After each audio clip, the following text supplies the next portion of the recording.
আসসালামু আলাইকুম, কেমন আছেন সবাই? বিনুর বিশ্বে আপনাদের সবাইকে জানাই স্বাগত। আজকে রান্না করার আগে ফ্রিজ খুলে দেখলাম ফ্রিজে বেশ খানিকটা প্রন রয়েছে। তো ভাবলাম প্রনগুলো দিয়ে বাটার গার্লিক প্রন বানালে কেমন হয়। তো রেসিপিটা যদি বানাচ্ছি তো আপনাদের সঙ্গে শেয়ার করলেও হয়। তো চলুন তাহলে বানানো যাক। আমি নিয়ে নিয়েছি প্রনগুলো ভালো করে আমি পরিষ্কার করে নিয়েছি। প্রথমেই পিঠের শিরাগুলোকে বাদ দিয়ে দিয়েছি আর লেজ মাথাকে বাদ দিয়ে দিয়েছি। এবার আমি নিয়ে নেব একটা প্যান। আচ্ছা, এই রান্নাটা কিন্তু হাই ফ্লেমে হবে আর ভীষণ তাড়াতাড়ি হয়ে যায় রান্নাটা, খেতেও কিন্তু দুর্দান্ত হয়। আমি প্রথমেই সাদা তেল দিয়ে দিয়েছিলাম, এবারে দেব বেশ খানিকটা বাটার। যেহেতু এটা বাটার গার্লিক প্রন তো বাটার তো দিতেই হবে। আমি এখানে সাদা তেল দিয়েছি, কেউ যদি চান পুরোটাই বাটারে করতে পারেন। তো আমি একটু সাদা তেল দিলাম এখানে। দিয়ে ভালো করে বাটারটা মেল্ট হয়ে গেলে, বেশিক্ষণ লাগে না মেল্ট হতে, দিয়ে এবারে চিংড়িগুলোকে দিয়ে দেব। দিয়ে ভালো করে নাড়াচাড়া করে নেব। আচ্ছা, ফ্লেমটা কিন্তু আমার হাই থাকবে এখানে। এবারে এক এক করে সব মশলাপাতিগুলোকে দেব। খুব বেশি মশলা লাগে না এতে। দিয়ে দেব প্রয়োজন মতো লবণ। এবার দিয়ে দেব যে যেরকম ঝাল খান সেই অনুযায়ী গোলমরিচের গুঁড়ো, দেব চিলি ফ্লেক্স,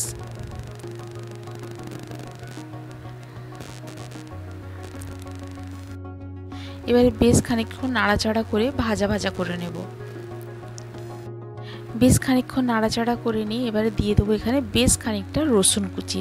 রসুনটাকে যতটা পারবেন একেবারে ছোট ছোট করে কুচোবেন। দিয়ে এবারে দিয়ে দেব কাঁচা লঙ্কা কুচি,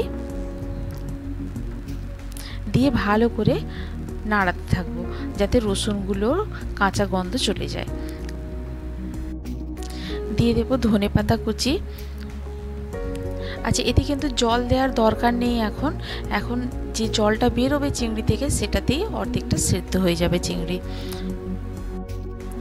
এবারে চিংড়ি থেকে যে জলটা বেরিয়েছিল সেই জলটা শুকিয়ে গেছে, রসুন ও কাঁচা গন্ধটা চলে গেছে। এবারে দিয়ে দেবো আমি খানিকটা জল। তবে খুব বেশি জল দেওয়ার দরকার নেই, এটা খুব বেশি সেদ্ধ হবে না। চিংড়ি যত বেশি সেদ্ধ করবেন তত কিন্তু রবারের মতো একদম শক্ত হয়ে যাবে। তাই চিংড়ির খুব বেশি সেদ্ধ হওয়ার দরকার নেই, খুব বেশি টাইম লাগে না এটা।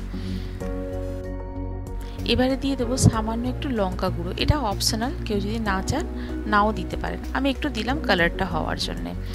এবারে নিয়ে নেব একটা বাটিতে একটু জল। এই ছোটো চামচের 1 চামচের মতো জল নেব। নিয়ে ওটাতে 1 চামচের মতো আমি কর্নফ্লাওয়ার দিয়ে দেবো। এতে দিয়ে একটা গোলা তৈরি করব, এর পাতলা একটা গোলা তৈরি করব। এই যে দেখুন, দিয়ে জল দিয়ে ভালো করে গুলে নিলাম। চিংড়ির জলটা একটু কমে এসছে, এবারে দিয়ে দিলাম বেশ খানিকটা বাটার। বাটারটা দিয়ে বেশ খানিকক্ষণ নাড়াচাড়া করে নেব।